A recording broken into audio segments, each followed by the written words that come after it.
clinging to a lead here in game one of the finals. The Knicks, Cleveland, Milwaukee are all telling the OKC fans, we told you so. This team is relentless. Doesn't matter what the lead or the score is. Gilgeous-Alexander spins, pulls up, jumper.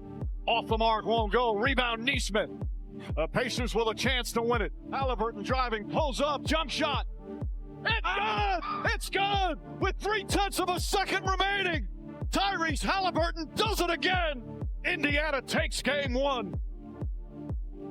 But whether it's Hans or Hal Solo, never tell them the odds, because when it comes to saving the day, odds don't matter to heroes. But for us mortals, they definitely add to the unbelievability of the Pacers' playoff run so far. Let's go back to the first round, Game 5 against the Bucks. Pacers had a 0.5% chance to win when they trailed by 7 with 40 seconds to go in OT before closing out the game and the series. Next round, Game 2 against the Cavs. Pacers with a 1.1% chance to win when they went down by 17 just before the end of the third. They were also down 7 in the final minutes. And then to open the Eastern Conference Finals, Indiana had a 0.2% chance to win when the Knicks went up 14 with less than 4 minutes to go. Pacers won in OT after Halliburton's bounce of a lifetime. And how about game 1 of the finals on Thursday? Pacers with a 1.4% chance to win with just under 9 minutes remaining, down 14. But once again, the numbers reflect what your eyes have seen. Maybe the most clutch playoff run of all time. Now, the odds of Indiana winning all 4 of those games, 1 in 650 million. Go play the Powerball with that. Might explain why even with a 1-0 lead, the Pacers are still hefty underdogs to win Game 2 and the series. Thunder favored by 10.5, and they led by double digits for just 20 minutes of Game 1. For a little more insight into this Pacers run, we bring in NBA champion Kendrick Perkins. And Perk, let me ask you this. How would you describe what it does to a team's psyche when they know good and well that the Pacers have an opportunity to run them down regardless of time and score? Well, first of all, hey, big bro, excuse the background, okay? I'm in OKC. I'm in my hotel room. Everybody understands. Okay, I'm just letting you know, but like they say at my church, come as you are. Okay, so I'm here. But look, now let me say this to you. It does a lot for your psyche if you're a team that lacks confidence, right? But this OKC team, they don't lack that. And I know that they're young, but they have old souls. I got to give a lot of credit to the Pacers, right? They fought to the end. That's who they are. That's their identity. They play for the full 48 minutes. The Thunder knows that now. The best thing that happened for the Oklahoma City Thunder was the semifinals against the Denver Nuggets, because they got tested in every way. I believe that they will respond in Game 2, but SGA knows he has to be a better defender. They picked on him a little bit in that fourth quarter. Chet Holmgren, he knows he has to actually show up to the NBA Finals. He gave them absolutely nothing on the defensive side of things. They attacked him downhill, no rim protection. He's second in the postseason in block shots. So they're going to do their job. This other team will be better. They know that they have a fight on their hands despite them being the favorite. They got to come out here and compete at a high level and do it for 48 minutes, and they know that. Yeah, because, I mean, that was a gut punch what happened to them Game 1 at home. So there has to be some type of emotional response from them in Game 2. But you kind of touched on it, but what are the real adjustments from an X's and O's perspective that OKC needs to make for them not to fall down 0-2 in this series?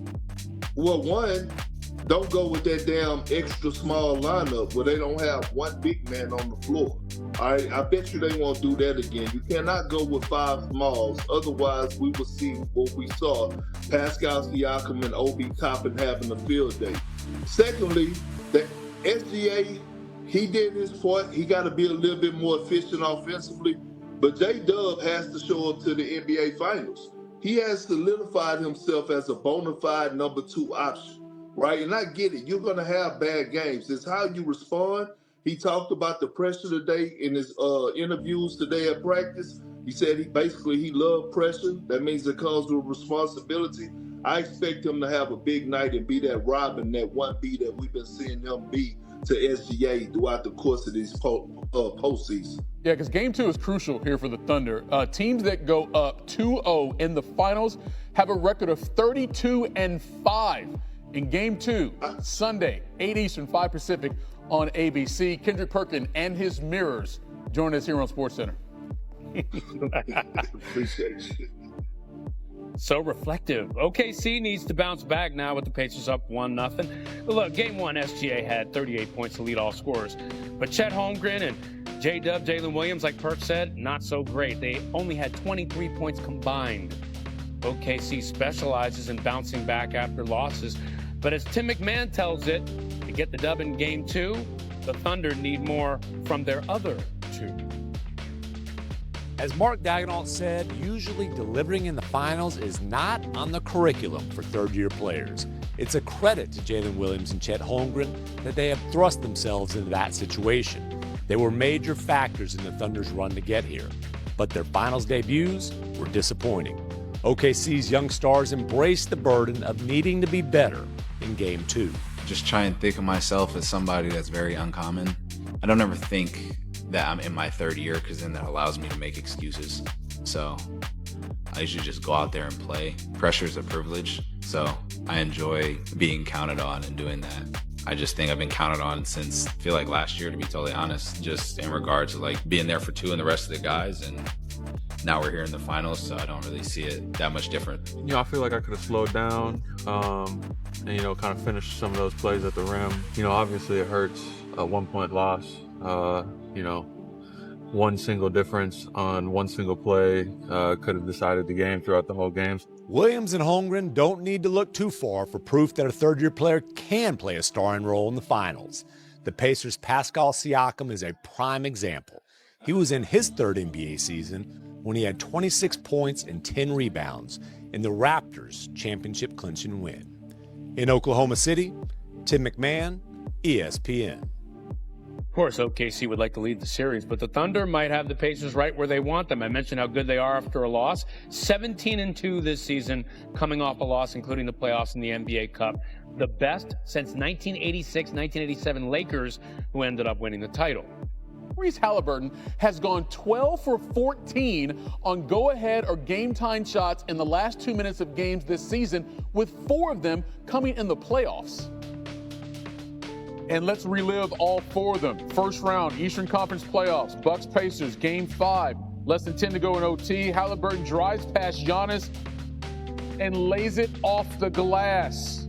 They win it 119-118, and they end that series in 5 games. How about Eastern Conference semis? Pacers, Cavs, Game 2, 12.1 seconds left in regulation.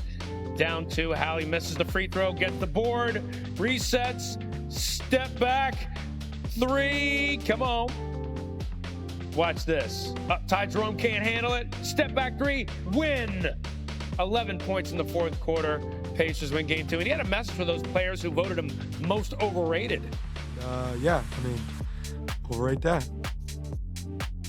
Ooh, that's all you need to say. Pacers win the series in 5.